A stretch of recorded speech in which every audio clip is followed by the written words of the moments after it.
Hello, today we're going to talk about competitive cities or competitiveness in cities.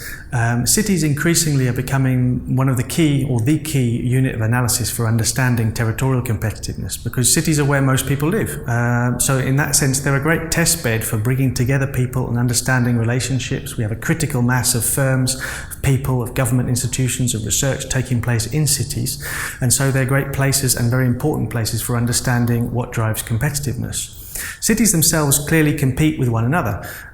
They compete for investments, for the flows of people, and for various other aspects around infrastructure, for example. But it would be dangerous to define the relationship between cities as purely competitive. Cities need to compete with one another, but they also need to cooperate with one another. They need to cooperate over how to generate those flows. Cities exist within complex networks of relationships between firms and between governments and between people. And so there's huge scope for cooperation in solving societal challenges and in solving economic problems at the city level. So we shouldn't see cities as being in competition with each other purely. They need to compete, but they also need to cooperate. When it comes to understanding the competitiveness of cities then, it would be wrong to say there's one single recipe.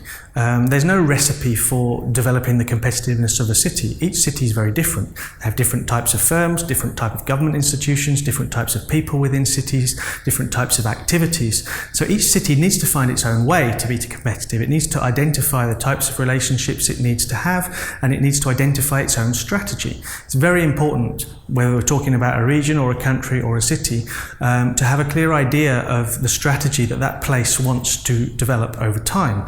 Each place will have different types of objectives, different types of capacities, and so the strategy must be unique. It must be linked to the capabilities that exist there, the firms, the activities, the types of people, the types of institutions, and it must also be linked to the objectives of those people. What do those people and those places want? Where do they see themselves in 10, 15, 20 years' time? So a unique strategy is really a critical element for generating city-level competitiveness.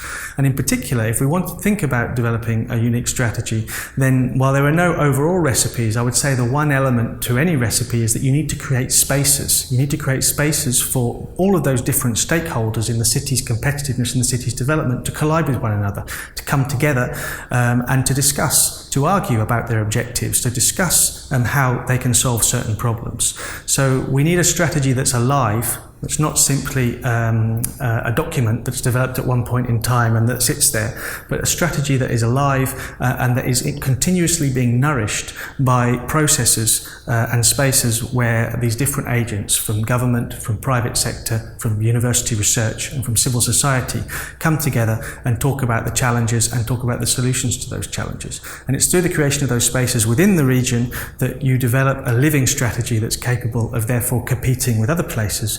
It's also important to recognise that in order to cooperate with other places, you also need to create spaces between places. So where actors from different regions understand each other and understand how their places relate to other places and can cooperate to generate mutually beneficial solutions to some of the challenges which we share in common today.